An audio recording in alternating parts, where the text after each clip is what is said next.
你好，欢迎回到深入历史。在这个万籁俱寂的夜晚，很开心你能准时赴约。现在，请放慢呼吸，让紧绷的神经舒展，随着我的声音，一起踏入3000年前那片青铜与鲜血交织的暮色之中。提到商纣王，大众脑海中本能浮现的，往往是炮烙之刑的焦味，或是露台大火里的残骸。在漫长的岁月中，他被牢牢锁死在暴君的耻辱柱上，成为一个纯粹的符号化的恶。但在今晚的故事里，我们需要先放下《封神演义》的滤镜，去凝视那些从阴虚泥土中挖出的甲骨。当我们拨开后世胜利者为了确立自身合法性而层层叠加的墨迹时，你会发现，这是一场跨越了3000年的舆论塑造与历史书写。而这场叙事的起点源于一个试图颠覆整个旧世界的少年。今晚我们不将他奉为英雄，也不将他定为魔鬼，只讲他作为凡人的一生。让我们把视线投向公元前11世纪的殷都，那是一个现代人难以共情的诡谲时代。如果你能站在当时的都城街头，最先捕捉到的绝对不是什么风雅的丝竹之音，而是沉闷的牛角、号角，以及空气中常年挥之不去的浓烈的血腥气与厚重的酒香。那是晚上，一个迷信渗透进骨髓的青铜文明。在这个文明里，人间的君王只是名义上的共主，真正统治这片土地的是那些隐身于青铜面具之后的祭司与鬼神。当时的社会运转逻辑令人窒息。要理解帝辛后来的反叛与毁灭，我们就必须先看清困住他的那座牢笼。商代的神并不是后世那种慈悲为怀、普度众生的神。在商人的宇宙观里，主宰万物的是帝以及历代先王的鬼魂。这些鬼魂是饥饿的，是喜怒无常的，甚至带着一种令人战栗的贪婪。出兵打仗要占卜，修建宫殿要占卜，甚至今天会不会下雨，大王出门会不会牙痛，全都要通过烧灼龟甲来请示上天。在那个宏大而阴森的祭坛周围，层层叠叠的祭祀坑里填满了被当作消耗品的奴隶与战俘。大义上的贵族们坚信，只有用温热的鲜血不断喂养神灵，帝国才能延续。你可以想象这样一个画面，在一个黄昏，祭司们将活人绑在木桩上，或者直接推入夯土坑中，伴随着沉闷的鼓声，青铜乐落下。那是青铜时代最昂贵的典礼。正是在这种荒诞、血腥却又拥有一套严密运行规则的权力牢笼里，帝辛出生了。他当时的本名叫做子寿，是商王帝乙的小儿子。根据零星却坚实的历史记载，年轻时的子寿简直是造物主最完美的作品。史记里用了8个字来形容他：资辨节极，文见慎敏。翻译成白话，这是一个拥有顶级智力、思维敏捷到能瞬间洞穿事物本质的天才。不仅如此，他还具备足以首革猛兽的恐怖体魄。我们需要把首革猛兽放在公元前11世纪的背景下去理解。那是一个没有铁器的时代，青铜质地偏软且异常沉重，大部分平民使用的甚至是骨器和石器。在丛林密布、猛兽横行的黄河流域，一个年轻人能够凭借肉体力量和相对粗糙的武器搏杀猛虎与野猪，这不仅仅意味着健硕，更意味着他在生理机能上对同时代人形成了碾压式的优势。在那个生产力低下、个人武力值直接与统帅威信挂钩的年代，这样一个兼具文韬武略的皇子本该是帝国最耀眼的希望，但天才的底色往往铺陈着孤独，而这种孤独也悄然种下了他日后难以接纳意见的性格伏笔。我们可以试着还原一个场景：深秋的荒野上，冷风卷起枯黄的芦苇，年轻的子寿刚刚率领卫队围猎归来，他的青铜战歌上还滴着野猪的鲜血，浑身散发着蓬勃的生命力。当他带着战利品回到宫廷，看到的却是昏暗的大殿里，一群身形佝偻的贵族和祭司正围着一块刚刚烧裂的牛骨，战战兢兢地解读着神明的喜怒哀乐。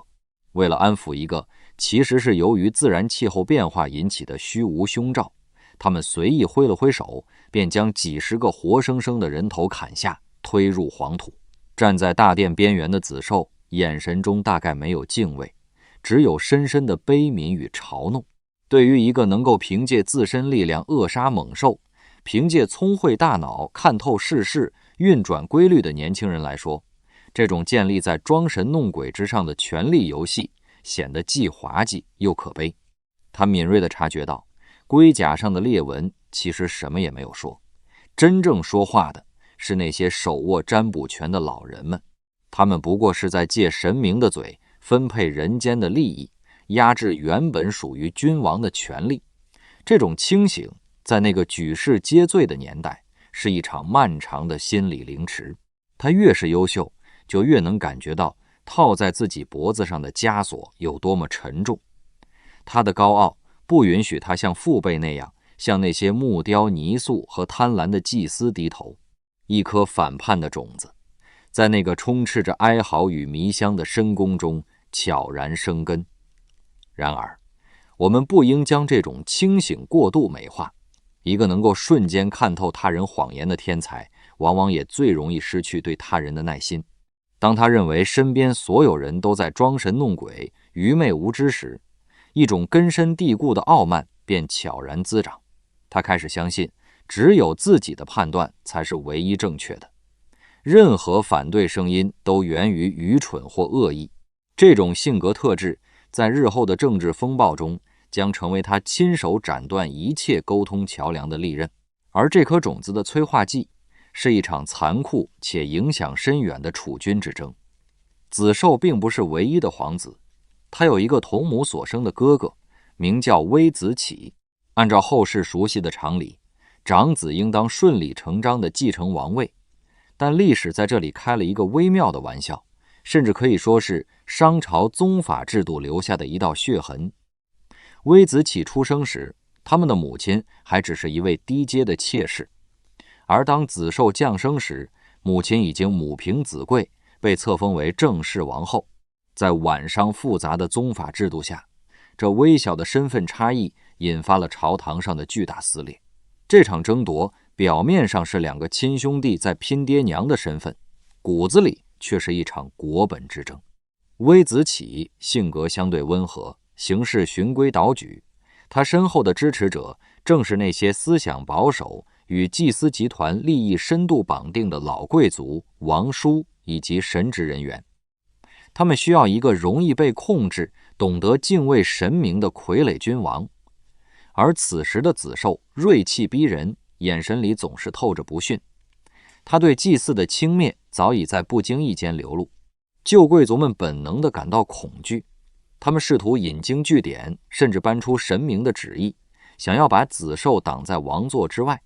这段漫长、压抑且充满算计的权力拉锯战彻底改变了子寿的性格底色。他不再只是一个冷眼旁观的厌世天才，他被迫卷入了权力的泥潭。在无数个无法安眠的深夜，他听着窗外更夫的敲击声，看着身边那些所谓的血脉至亲、叔伯、堂兄弟们为了将他拉下马，不惜与神权势力暗通款曲，甚至伪造占卜的结果来抹黑他。他内心的安全感被一点点抽干，取而代之的是极其强烈的多疑与绝对的掌控欲。在这个幽暗的权力场里，子寿完成了一生中最重要的一次心理蜕变。他明白了一个残酷的真相，在大义商的庙堂上，血缘是最不可靠的东西，神明是最虚伪的幌子，唯有握在手里的青铜、粮食与军队才是绝对的真理。为了对抗那些支持哥哥的庞大旧势力，他必须寻找新的力量。他开始将目光投向那些被正统贵族鄙视的边缘人，地位低下的底层士人，冲锋陷阵却得不到封赏的普通武士，甚至是在战争中被俘虏的外邦降将。他不在乎他们的出身是否高贵，不在乎他们是否懂得繁琐的祭祀礼仪，他只看重一点：实打实的能力，以及在被他破格提拔后对他个人毫无保留的忠诚。在这里，我们需要按下暂停键，警惕一种将帝辛的唯才是举过度浪漫化的倾向。他打破阶级壁垒，提拔底层将领，从来不是出于对底层生命的悲悯或对公平正义的追求。在他那双冷峻的眼睛里，这些出身卑贱的猛士与那些被他从祭祀坑里赦免的奴隶战俘一样，都只是他用来对抗旧贵族、实现个人集权的锋利工具。他们因他的提拔而获得权力，也因他的意志而可以被随时消耗。这种不问出身的用人策略，虽然客观上松动了固化的阶级壁垒，但其内核并非后世科举制度所蕴含的贤能政治理想，而是一种高度依赖君主个人好恶的、极具不确定性的威权恩赐。当这些人不再能为他带来胜利时，他的耐心，正如后来历史所证明的，会迅速蒸发殆尽。这种在早年高压环境下形成的用人观，让他在不知不觉中已经站到了整个统治阶级的对立面。岁月流转，老伤亡帝乙的身体在常年的征战与繁重的政务中日益衰败。在生命的最后时刻，面对外患频仍、内政腐朽的帝国，这位老父亲终究还是展现出了一个政治家的理智。他没有被祭司们的谗言蛊惑，而是力排众议，将代表最高权力的青铜钺交到了子受的手中。他知道这个小儿子桀骜不驯，很可能会掀翻整个宗庙，但他更知道，如果把帝国交给温和的微子启，大义商这栋被蛀虫咬空的大厦不用风吹就会自己倒塌。这个摇摇欲坠的帝国需要一剂猛药。公元前1075年左右的一个清晨，晨曦艰难地穿透殷都上空的浓雾，子受穿上了象征商王的华丽礼服，踏上了高高的祭坛，史称帝辛。台下是黑压压一片贵服的诸侯、宗亲与祭司，他们低着头，但子受那双锐利的眼睛却能看穿那些低垂的后脑勺下藏着的猜忌、恐惧与不甘。冷风吹拂着他头顶的流冕，他俯瞰着脚下这片广袤却已并入膏肓的土地。在那个庄严的时刻，他没有像历代先王那样低三下四地向虚无的神明祈求庇佑，他只是挺直了脊背，紧紧握住了腰间的剑柄。那个被后世称为暴君胄的男人，在此刻其实只是一个怀揣着重塑世界梦想的孤独勇士。他要在黑暗中亲手点燃一把火，把那些腐朽的骨血连同陈旧的神权烧个干净。但他不知道，或者说他那膨胀的自信让他不屑于知道，这把火最终也会吞噬他自己。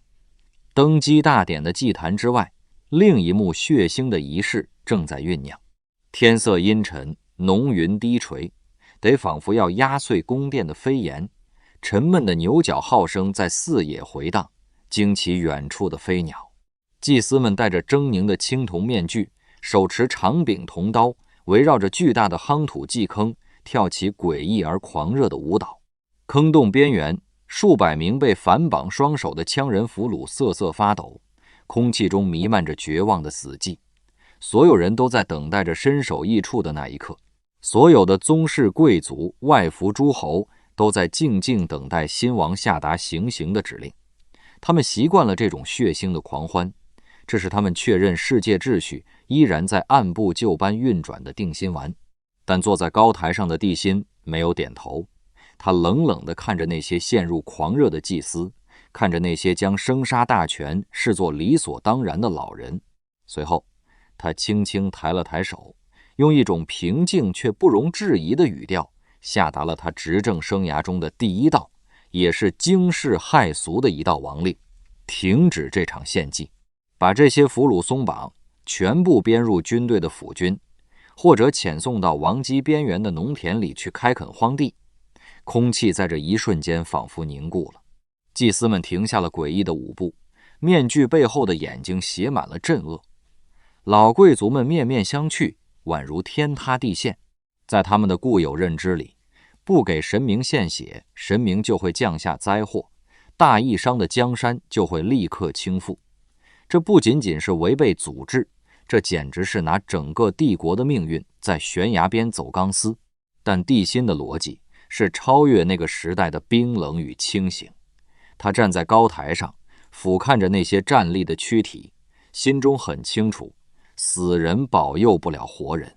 当时的商朝正处于青铜时代的鼎盛期，但同时也是农业经济异常脆弱的时期。人力是这个帝国除了青铜之外最宝贵的战略资源，与其把强壮的劳动力变成一具具在泥土里腐烂的尸骨，只为了换取祭司口中几句吉利的卜辞，不如让他们去种出实实在在的粟米，去在前线举起青铜戈矛。更深层的原因在于，这是一场赤裸裸的夺权之战。帝辛看准了，只要活人祭祀还在继续，祭司集团就永远掌握着国家的最高话语权。他们可以通过解读神意来决定谁该死，决定今天该不该打仗，决定国库里的财富该怎么分配。帝辛要褫夺这群神职人员代天言事的特权，把原本分散在神庙里的权力全部生生剥离出来，收归到自己坐着的这张王座之上。然而，我们不应将这场夺权斗争简单美化为进步战胜愚昧的正义叙事。帝辛打击神权，本质上是用一种独裁取代另一种独裁。他拆毁了祭司集团的权力架构，却并未建立起任何制衡机制，只是将所有的解释权和决策权都集中到了自己一人手中。在他那里，不听神明变成了只听我的。这种权力的高度集中，短期内确实提高了决策效率，但也意味着整个帝国的命运从此完全系于一个人的判断。当这个人的判断出现偏差时，没有任何力量能够纠正他。他不光向高高在上的神权开了刀，更把刀锋直接对准了那些仗着血缘关系尸位素餐的宗室亲戚。当时的商朝廷宛如一张盘根错节的巨大蜘蛛网，微子启、比干、箕子这些皇伯和皇叔，仗着自己是王室正统的血脉，把控着朝野上下的各个要职。他们每日在朝堂上高谈阔论，穿着华丽的丝绸，佩戴着象征身份的精美玉佩，但他们讨论的核心永远是如何维护自己家族的封地，如何增加自己属地的奴隶数量，以及如何打压那些试图挑战他们权威的新势力。帝国在他们眼中不过是一块可以随意切割的肥肉。帝辛厌倦了这种无休止的内耗与贪婪，他需要的是一把把锋利、听话，能为帝国开疆拓土的快刀，而不是一尊尊供奉在庙堂里，不仅干不了实事，还要对他指手画脚的泥菩萨。于是，伴随着沉重的推门声，朝歌城的宫门被缓缓推开了。一群身份低微，甚至散发着泥土与汗水味道的人，堂而皇之地踏入了这片原本只属于贵族的权力禁地。在这群新面孔中，最著名的便是飞廉与鄂来父子。如果我们翻阅史料，会发现关于他们出身的记载非常模糊。他们或许是底层摸爬滚打上来的武士，或许是某个战败小部落的降将。他们没有显赫的家世可以炫耀，也不懂得朝堂上那些繁文缛节，但他们拥有强悍的体能，在尸山血海里练就的卓越军事天赋，以及最重要的，对将他们从泥潭里拉出来的帝辛怀有着毫无保留的绝对忠诚。帝辛顶着巨大的压力破格提拔了他们，他将国家的军政大权，将最精锐的部队指挥权一点点从那些年迈的叔伯手中夺过来，交到这些新人手中。我们可以感受一下当时朝会上的窒息画面。大殿的一侧是穿着华美服饰的王室贵族，他们面带愠色，用轻蔑且充满敌意的眼光打量着对面。而大殿的另一侧则是满身伤疤、皮肤粗糙、身形壮硕的平民将领，他们手按剑柄，眼神像狼一样冷峻，对贵族们的鄙夷视而不见，只听从王座上那个男人的唯一号令。这种用人制度的剧烈变革，在今天看来叫做打破阶层固化，唯才是举。但在3000多年前的公元前11世纪，这叫坏了祖宗的规矩，叫离经叛道。帝辛的步子迈得太大了，也太急了。他自负地认为，只要国家能在这些实干家的手里变得强大，只要军队能够打下更多的疆土，带回更多的财富，那些臣腐的抱怨声终究会被时代的齿轮无情碾碎。但他低估了旧势力的反扑力量，低估了既得利益集团在面临覆灭时的疯狂，更低估了人性的幽暗。他的致命盲区在于，他只看到了旧贵族的无能，却没有看到他们背后盘根错节的社会关系网。他只看到了祭司阶层的虚伪，却没有意识到信仰在这个时代对于维持社会秩序有着多么巨大的惯性。他剥夺了贵族的特权，却没有给他们留下任何体面的退路，哪怕是象征性的安抚。他的改革像一把锋利的手术刀，精准地切除了他认为的病灶，却没有缝合伤口，更没有考虑病人的承受能力。这种只破不立的激进，让他从一开始就把整个传统精英阶层变成了不死不休的敌人。那些失去特权的神职人员，那些被边缘化的宗亲贵族，眼看着自己的领地被削减，权力被架空，却又不敢在阳光下拔剑与手握重兵的帝辛正面对抗。于是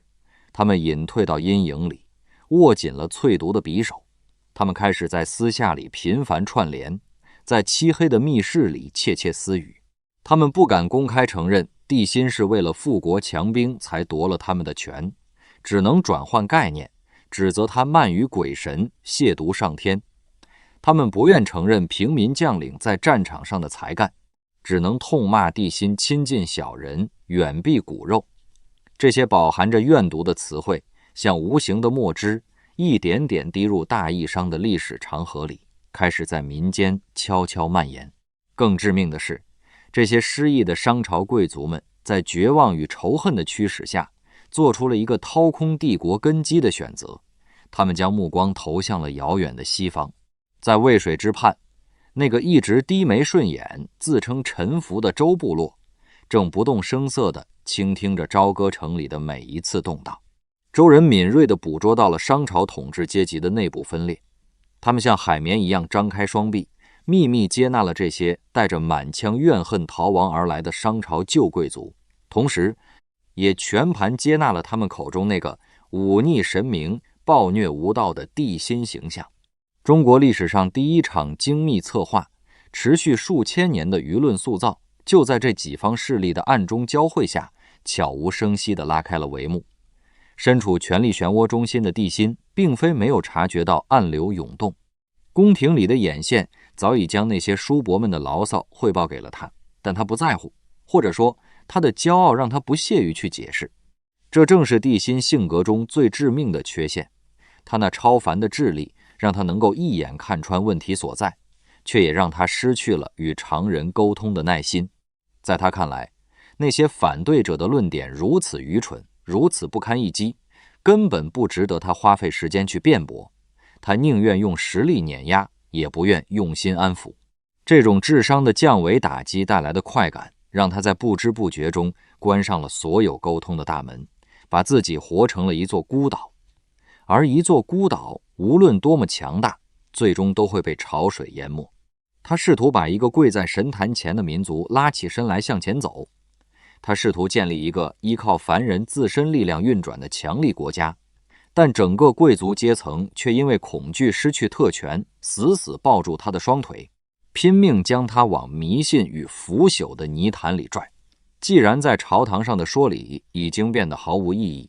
既然内部的阻力已经大到无法用和平手段化解，那就用一场无可辩驳的伟业来震慑所有的宵小。他将冷峻的目光投向了遥远的东南，在那里，广袤的江淮大地上盘踞着桀骜不驯的东夷部落。他要在那里用战争与征服，用堆积如山的青铜与战利品，为自己的帝国铸就一条凡人不可企及的钢铁脊梁。更重要的是，他要用一场浩大的外战来彻底转移国内的阶级矛盾。这绝不仅是一场意气用事的炫耀，更不是单纯为了开疆拓土的武夫狂热。如果铺开那张公元前11世纪的东亚地形图，去审视当时的地缘格局，你会发现一个被掩盖的真相：大义商的版图看似广袤无垠，实则危机四伏。东南方向的东夷诸部像一条粗壮且带刺的藤蔓，死死卡住了商帝国最重要的战略物资生命线。在那个时代，什么是王权？青铜就是王权，那是铸造祭器、兵器、维持王室威慑力的唯一硬通货。谁掌握了铜矿，谁就拥有了重新分配国家财富的绝对权利。东夷人盘踞的江淮流域正横亘在中原与南方丰饶的铜矿带之间。如果不打通这条血脉，帝辛在朝堂上推行的集权改革，提拔的那些平民将领就永远是无源之水。没有外部的巨大利益做诱饵，他拿什么去堵住老贵族们的嘴？又拿什么来赏赐那些为他卖命的底层武士？战争成了这个孤独的改革者用来打破国内政治死局的最暴力手段。朝歌城外，灰白色的苍穹低低地压在黄土地上，不再有祭司们主导的冗长祈祷，取而代之的是干脆利落、震天动地的牛皮战鼓。那是数十万人汇聚成的庞大洪流，数以万计的部族穿着粗糙的皮甲，扛着石簇或青铜戈，在漫天的扬尘中默默前行。上千辆由战马牵引的重型战车，宛如一头刚刚挣脱锁链的青铜巨兽，向着东南方那片未知的广袤水网地带发出了沉闷的咆哮。走在队伍最前列的正是帝辛本人。历史记载他勇冠三军，这绝非后人凭空捏造的虚词，而是连他的宿敌周人都无法否认的客观事实。在那个统帅必须身先士卒，用肉身搏杀来换取士兵敬畏的蛮荒年代，他没有躲在厚重护卫的中军帐里运筹帷幄，他本人的身躯就是这支军队最锋利的矛头。车轮碾碎枯草，马蹄踏破冰霜，他站在剧烈颠簸的战车上，风沙像刀片一样刮擦着他线条冷硬的脸颊。他的眼中燃烧着一种近乎狂热的光芒，那是一种要把天下一切反抗力量都踩在脚底的野望。接下来的几年里，这台冰冷的战争机器以一种令人胆寒的效率碾碎了东夷各部的抵抗。这绝对不是一场轻松的战斗。江淮地带的气候与干燥的北方截然不同，湿热的空气、泥泞的沼泽以及隐藏在茂密水草中的毒虫，对习惯了平原车站的商朝大军来说，是一场漫长而痛苦的生理折磨。沉重的青铜战车陷入泥沼，无法动弹，士兵们只能跳下车，在齐腰深的水荡里，与同样凶悍的东夷部落展开最原始的肉搏。刀刃卷曲，鲜血染红了纵横交错的水网，疾病与瘟疫在军营中悄悄蔓延。但帝辛没有退缩，他以超凡的意志力将这支疲惫的军队死死定在东南的战线上。从淮河流域一路南下，商军的饮马之地甚至触及了今天的长江边缘。华夏文明的辐射范围在帝辛的剑锋指引下被生生拓宽了1倍有余。那些原本只在甲骨卜辞上留下过模糊名字的蛮荒部落，第一次见识到了中原王朝严密的军阵和耀眼的金属兵器。中原的农耕技术、礼仪文化，伴随着鲜血与征服，深深植入了东南沿海的泥土中。大量的铜矿石、战俘、海盐以及奇珍异兽顺着水路源源不断地运回朝歌。每一次捷报传回，帝辛在朝堂上的威望便拔高一分。堆积如山的战利品暂时堵住了国内反对派的嘴。那些曾经在暗地里阻挠他改革、抱怨他不敬神灵的老贵族们，面对这种跨越时代的庞大工业，只能将怨毒咽回肚子里。帝辛赢了，他用铁与血证明了自己的路线，无可挑剔。在堆满青铜器的宫殿里，他听着群臣的阿谀奉承，内心膨胀到了峰值。神明算什么？祖宗的规矩算什么？在这份亘古未有的霸业面前，他帝辛就是活着的唯一的神。但这份辉煌的胜利清单是用另一本账簿上的赤字换来的。前线的每一次大捷都意味着后方赋税的又一次加征。史料中，周人指责帝辛后赋税以食露台之钱而迎巨桥之粟，这绝非全然无中生有的污蔑。在零星记载中，我们确实能看到商末赋税征收频率和数量的显著增加。为了维持旷日持久的远征，朝歌发出的政令日益严苛。那些原本以为逃过了祭祀坑的底层平民，绝望地发现他们只是从神权的祭坛被驱赶到了帝国霸业的另一个更大的祭坛之上。青壮年被一批批送上远方的战场化作白骨，后方的老弱妇孺则在皮鞭下为那座日益高耸的露台搬运土石。帝辛在东夷战场上证明了自己是不世出的军事天才，但在朝歌城外的田野里，他却正在亲手为自己帝国的坟墓添上一铲又一铲的泥土。而在帝辛视线的绝对盲区，遥远的西方，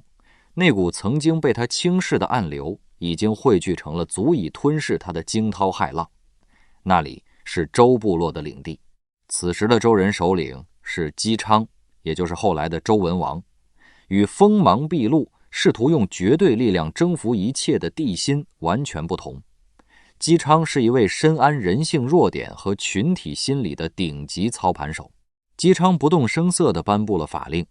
凡是逃亡到周国的商朝奴隶，不仅免死，还分给田地；凡是因政治斗争失败而逃来的商朝旧贵族，一律以上宾之礼相待。他用一种温和的、被后世包装为德的政治外衣，悄无声息地吸纳着大义商流失的血液与人才。周人开始系统性地编造和传播一种全新的政治理论：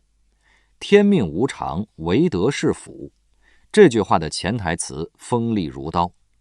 天神并不是永远护佑商朝的，谁有道德，老天就帮谁。而谁是没有道德的人呢？自然是那个在朝歌城里废除旧制、穷兵黩武，让百姓饥寒交迫的帝辛。一时间，天下人心开始悄然倒转。这不是说周的军队已经占领了多少城池，而是说一种无形的合法性已经背离了朝歌，倒向了西岐。但我们必须公正地指出，周人的这套天命理论虽然是精心策划的政治宣传，却并非全然捏造。它的说服力恰恰来自于帝辛自己的所作所为。那些被横征暴敛压垮的农民，那些在前线失去儿子的母亲，那些被帝辛的恐怖手段吓得噤若寒蝉的贵族，他们不需要周人编造谎言，他们只需要一个可以名正言顺反抗的理由。周人提供的正是这样一个理由。帝辛用自己的暴烈为敌人的舆论攻势提供了最肥沃的土壤。帝辛真的毫无察觉吗？作为那个时代最敏锐的大脑，他绝不可能对西方的异动一无所知，但他太骄傲了。在他的认知里，周人不过是替商朝看守西部边境的一群蛮夷人。他看着自己麾下那只刚刚踏平东夷、身经百战的虎狼之师，再看看只会讲仁义道德、垂垂老矣的姬昌，他只觉得荒谬。他曾短暂地动过杀心。史书上记载了那场著名的有里之囚，帝辛下令将姬昌抓捕，关押在有里。那是他一生中离掐死这个心腹大患最近的一次。只要他点点头，大义商最大的隐患就会灰飞烟灭。那他在那一刻为什么松手了？后世的演绎小说里总是说周人献上了无数的美女、良马和金银玉器，让被欲望吞噬的君王迷失了心智。但如果我们站在一个冷血政治家的角度去剖析，就会发现这种解释站不住脚。一个为了打通铜矿生命线，可以把10几万大军砸进沼泽里的君王，怎么可能因为几车财宝就放走政敌？真正让他松手的是他那膨胀到顶点的自信心。在幽暗的地牢里，帝辛或许去视察过那个落魄的老人，看着姬昌装出的那副唯唯诺诺、行将就木的惨状，地心感受到的不是威胁，而是鄙夷。他觉得杀一个失去爪牙、只会低头求饶的老翁，脏了自己的手。他不屑于用这种方式来巩固权力，他高估了自己的威慑力，也低估了姬昌的野心。他将姬昌放虎归山，转身继续投入到他那未竟的东南霸业中去。他固执地认为，只要完全平定东夷，携百战之威回师中原，区区周人不过是战车轮毂下的一只螳螂，稍稍用力就能碾碎。这是一个天才统帅在战略上的致命盲念。他把帝国的脊梁拉得无限长，把华夏的版图推向了史无前例的广度，却没发现这根脊梁的内部已经被掏空了。随着战线的不断拉长，东夷人的反抗不但没有平息，反而转入了一种令人疲惫的游击消耗。帝辛不得不把商朝最精锐的部队全部盯在东南的山林里，这就导致了一个可怕的局面：中原腹地，包括都城朝歌，几乎成了一座防御空虚的巨大兵营。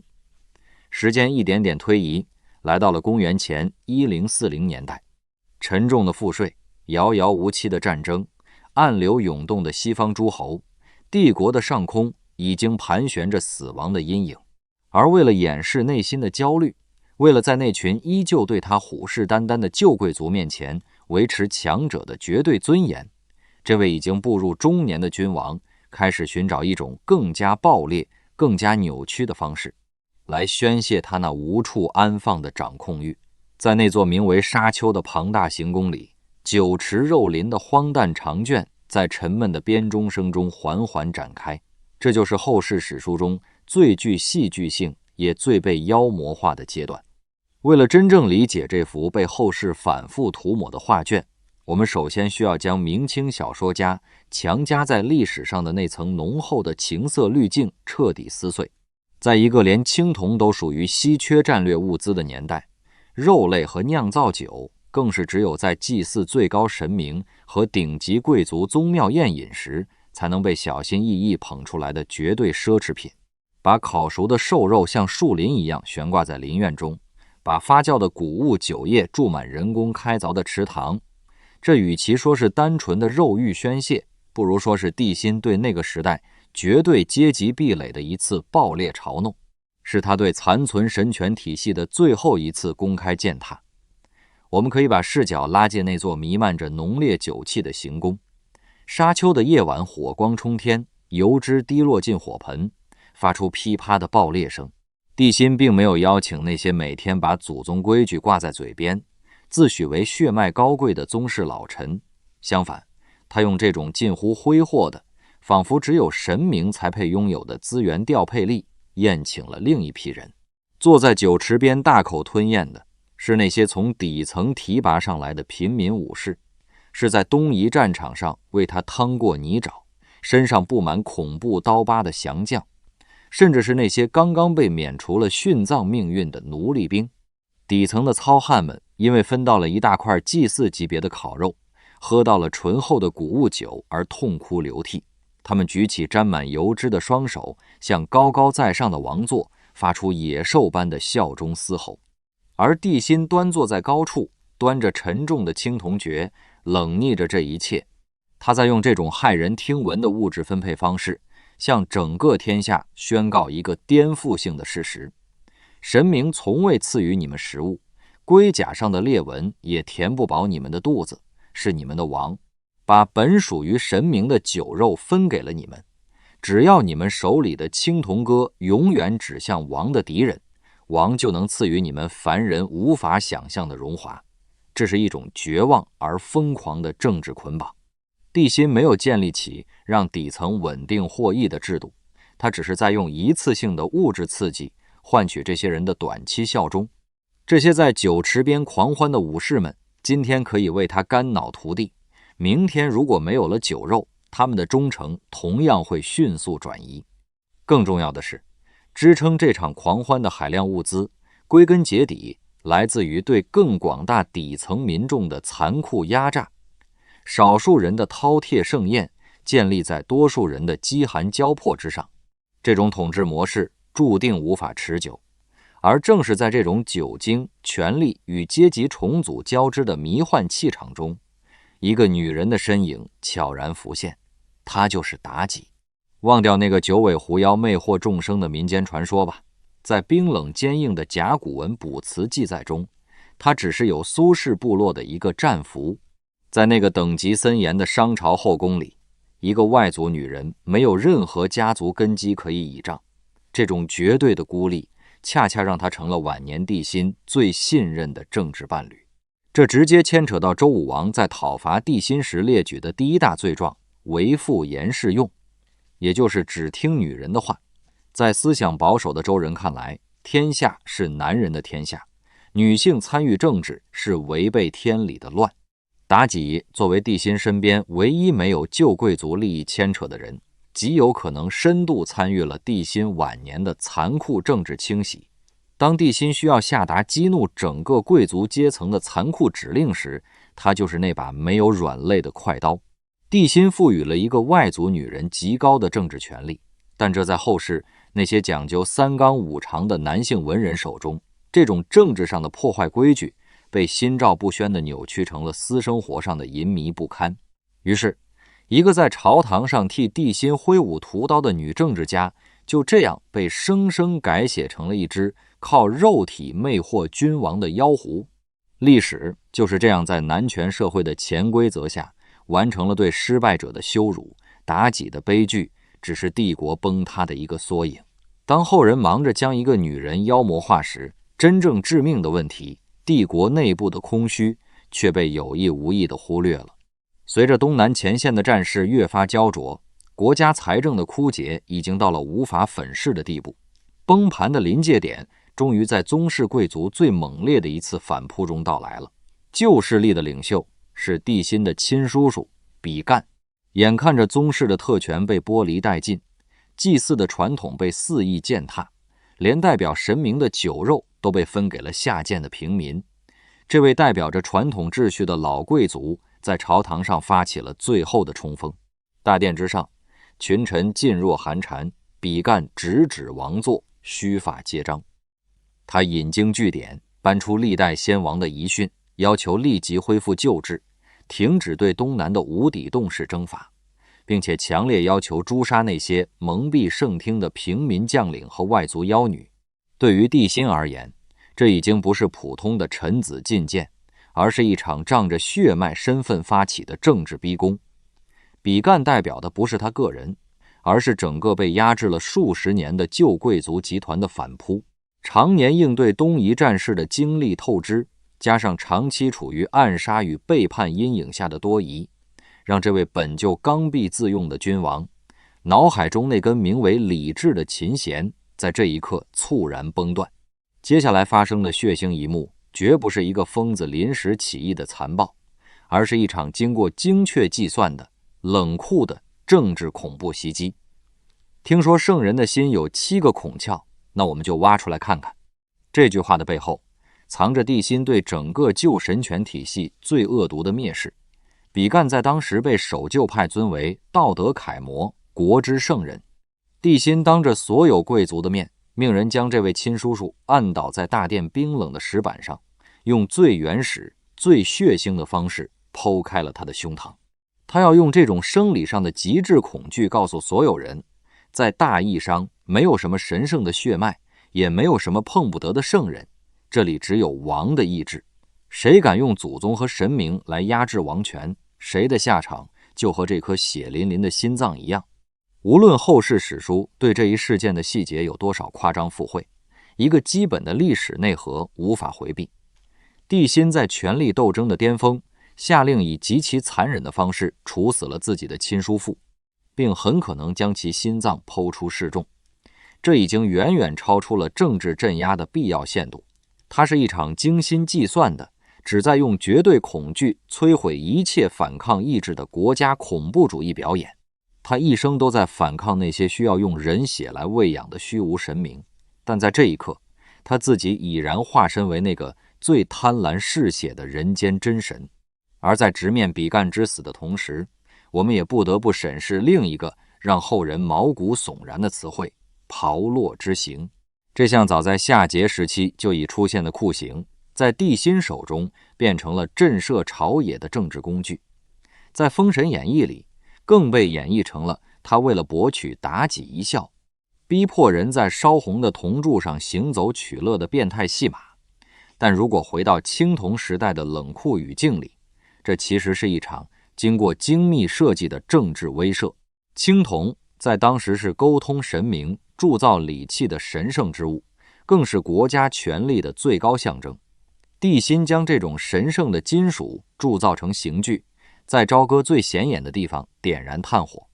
他或许不是在取乐，而是在向所有的反对派昭示一种绝对的恐怖，不要妄图用神明或祖宗的规矩来反抗王权。任何敢于忤逆改革、暗中串联的旧贵族，都将在代表王权的青铜柱上化为灰烬。这是赤裸裸的国家恐怖主义。这种配合着比干那颗七窍玲珑心的极致恐怖手段，确实在瞬间冻结了朝堂上的反对声，生生把朝歌城的贵族们吓成了哑巴，但也同时斩断了商朝统治阶级内部最后一根连接的纽带。大殿里的死寂不是臣服，而是大坝决堤前那种令人毛骨悚然的宁静。活下来的每一个人都在心里盘算着，如何才能在这个已经变成修罗场的帝国里活着逃出去。当一个统治者需要用烤焦的人肉味来维持大殿的安静时，这个帝国的内部就已经彻底死亡了。贵族们终于意识到，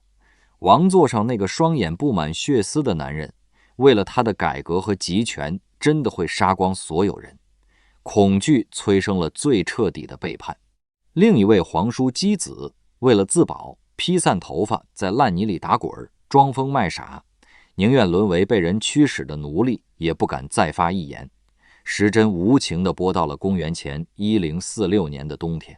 渭水流域的冷风已经夹杂着浓烈的杀伐之气，越过了黄河，直逼殷都。那场决定华夏文明底层逻辑的终极对决，以及帝辛人生的最后一次壮烈谢幕，即将在牧野的荒原上燃起大火。刺骨的朔风卷过朝歌城高耸的夯土城墙，发出如同呜咽般的低鸣。帝辛独自站在空荡荡的宫殿台阶上，听着快马拼死传回的急报。远在西方的姬昌已经死去，他的儿子姬发，也就是后来的周武王，正式斩断了臣服的伪装，举起了讨伐的叛旗。周人的战车已经渡过了黄河，而在周军的身后，还密密麻麻地跟随着800个西方与南方的诸侯部落。这些部落中有许多曾在大义商的祭祀坑里流尽了鲜血，他们对朝歌的仇恨已经在地下酝酿了上百年。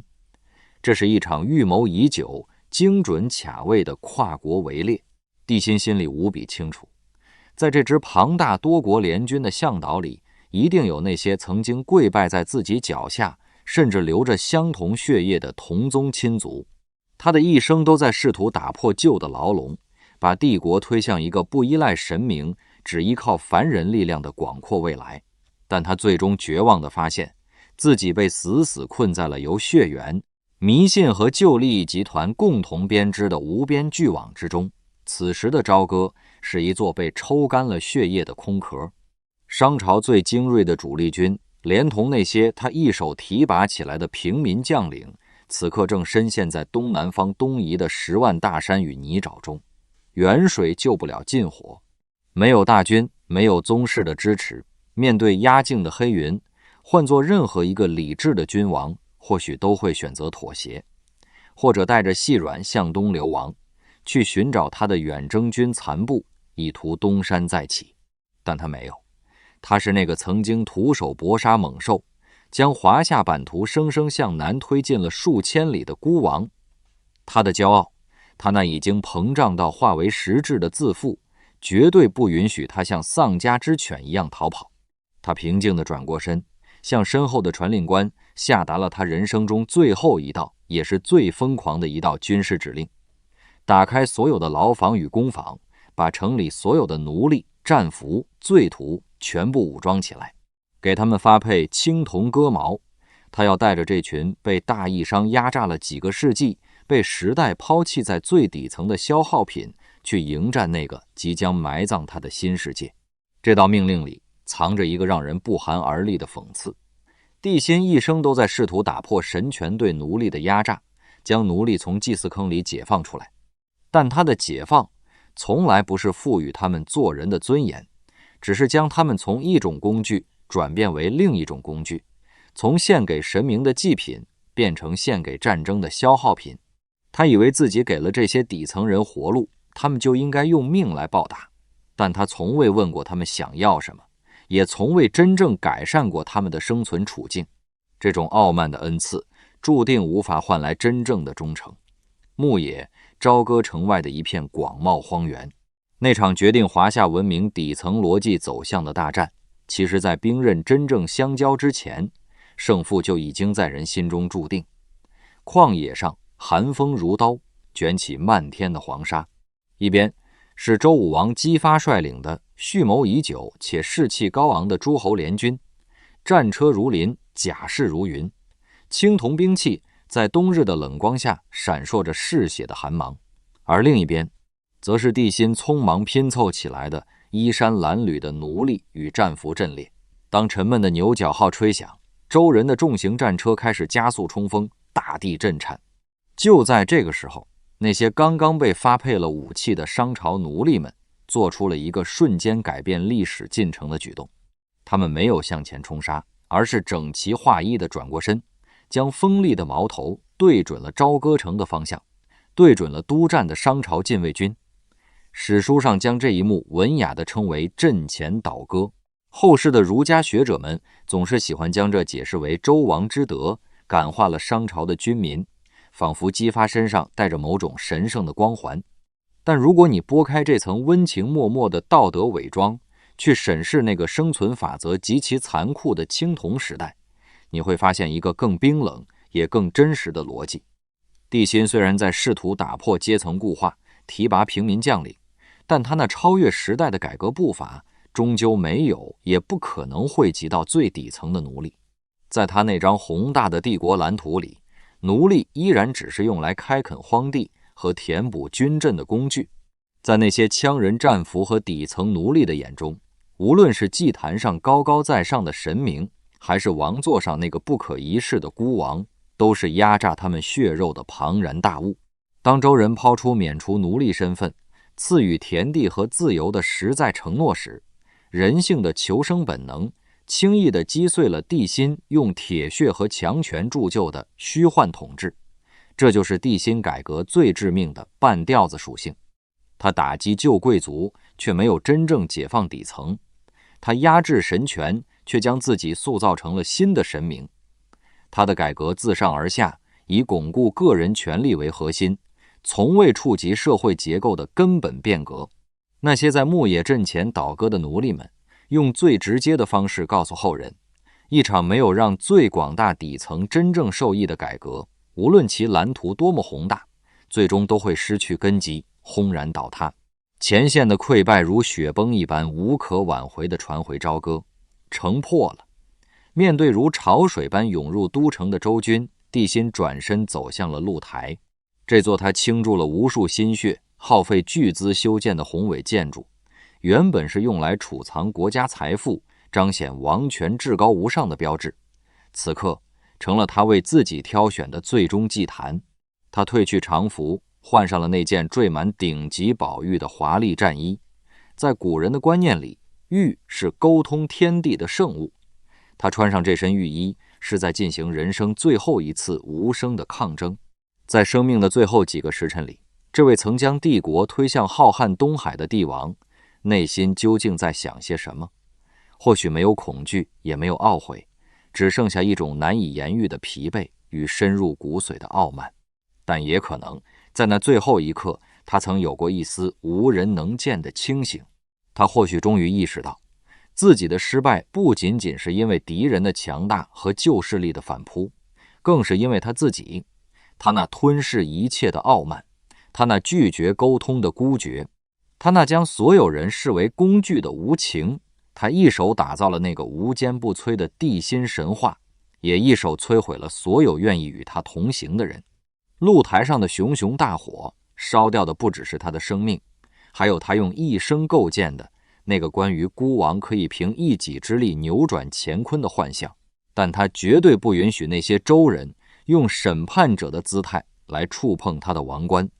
来裁决他的生死，他只属于他自己。于是他举起火把，亲手点燃了周围的木柴，熊熊烈火瞬间吞噬了露台。这把冲天的大火烧毁了大义商最后的一丝尊严，烧毁了那个充斥着巫术、甲骨与迷信的诡谲时代，也将一个鲜活的复杂的人淬炼成了一具任由后人打扮的焦炭。当大火在露台的废墟上逐渐熄灭，周武王姬发驾着战车来到台下，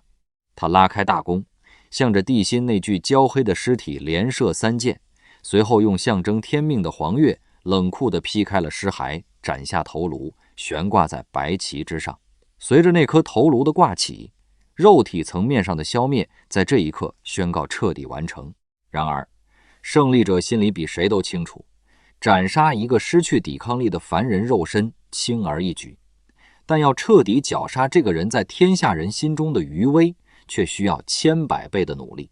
一场持续了整整3000年的旨在将他剥夺人形铸为魔鬼的历史叙事工程，才刚刚在这面滴血的白旗下铺开他庞大而绵密的画卷。周人以小邦取代了大国，他们面对这片广袤的东方故土，内心深处充满了无法驱散的恐惧与文化自卑。为了证明自己夺权具有不容置疑的合法性，他们必须发明出一套天命无常、唯德是辅的理论，同时也必须将帝辛塑造成一个违背天理的恶魔。在最初的上书里，武王伐纣时列举的罪状，其实不过是听信妇人言，不认真祭祀神明，不任用同宗亲戚。但在随后的岁月里，这种抹黑逐渐失控，变成了一场历代文人共同参与的层累式造假。战国时，他的罪名增加到了20多条。到了汉代，儒家学者为了给当朝帝王树立一个具有威慑力的反面教材，司马迁的笔下多出了剖腹验胎、敲骨洗髓等令人毛骨悚然的猎奇细节。再到明代《封神演义》问世，帝辛完全沦为一个被狐妖蛊惑、丧心病狂的扁平化暴君。连孔子的弟子子贡都在2000多年前看透了这场舆论战的本质。他叹息道：纣之不善，不如士之甚也。是以君子恶居下流，天下之恶皆归焉。意思是，商纣王并没有传说中那么坏，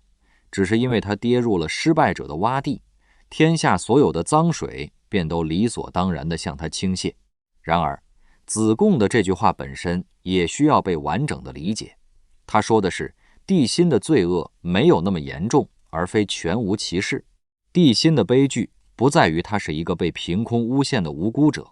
而在于他自身确实犯下了诸多不可饶恕的罪行，只是这些罪行在后世被无限放大，添油加醋，直至将整个人彻底妖魔化。周人的舆论战之所以能够成功，正是因为它建立在一个真实的基础之上。帝辛亲手递给了敌人那把涂抹自己的画笔，后人只是不断地在那幅肖像上增添更浓重、更血腥的色块。所以当我们拂去3000年的历史尘埃，去重新界定帝辛的善恶边界时，会发现他既不是《封神演义》里被狐妖蛊惑的扁平暴君，也绝非一个纯粹被时代错杀的无暇英雄。他不是一个以杀人为乐的变态虐待狂，但他确实是一个为了权力可以剖开亲叔叔心脏的冷酷君王。他不是被一个女人蛊惑的昏聩傀儡，但他确实将所有人都视为实现野心的工具。他真正的恶不在于后世附会的猎奇情节，而在于一种结构性的、制度性的冷酷。他用恐怖维持统治，用压榨支撑战争，用傲慢拒绝一切修正的可能。客观地看，他的一生是一曲由清醒与傲慢、远见与残忍共同谱写的青铜悲歌。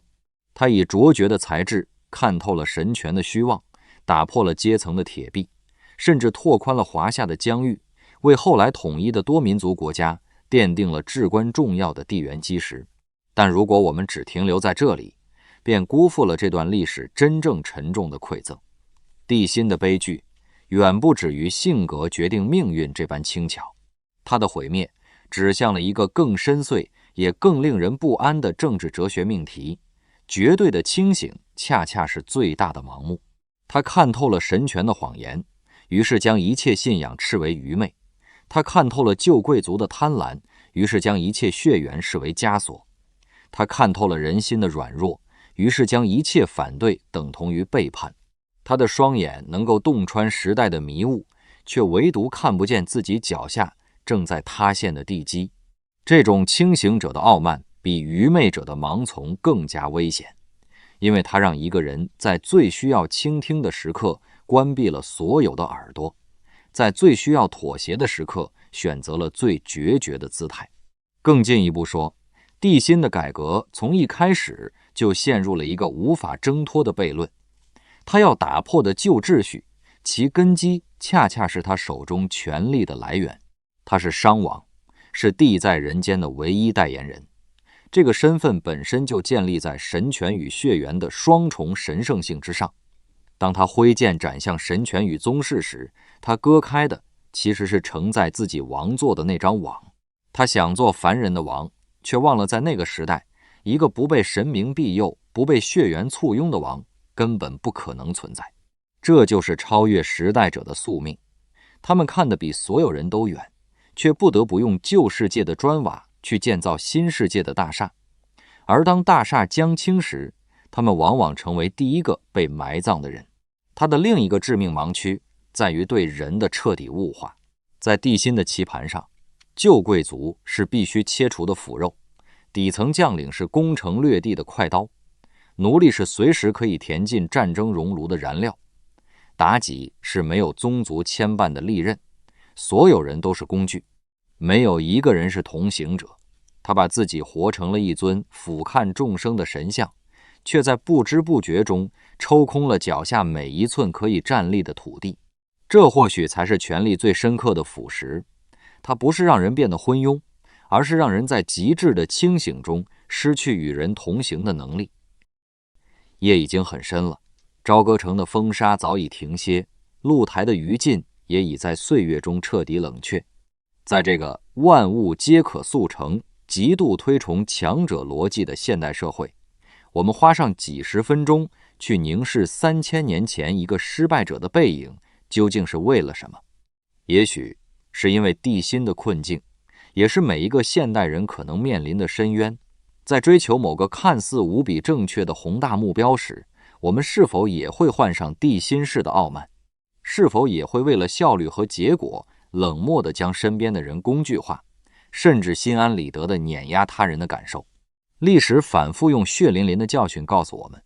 任何宏大的愿景，如果失去了对具体的人的尊重与体恤，最终都会化作反噬自身的露台业火。承认人性的幽暗，接纳自身的局限，明白即使再正确的道路，也需要温和的妥协与深深的悲悯。这或许才是我们抵御现实风暴最好的盔甲。